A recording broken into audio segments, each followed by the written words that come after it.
Just moments ago, I met a person who was standing with his dog, and he had a U of T shirt on, University of Toronto t-shirt on.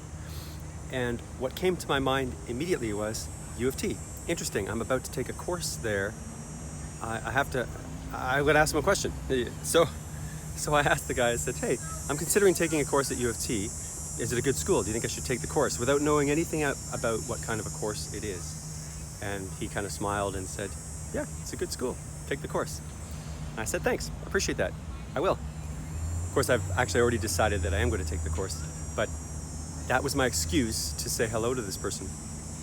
And people ask me all the time, like, how do you meet people? How do you meet so many people?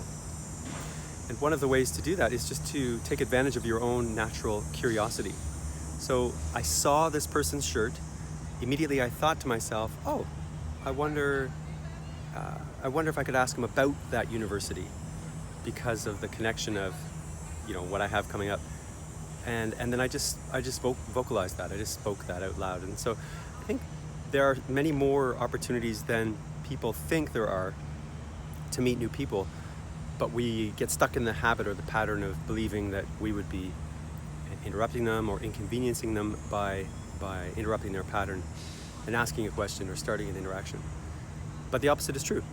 So the next time you feel a little bit curious or a question comes to mind that you could ask someone, go ahead and ask and see what happens. It just might lead to an interesting conversation. Just might change your life. Have a delightful day. From Trinity Bellwoods Park in Toronto, Canada, in a heat wave. See you later.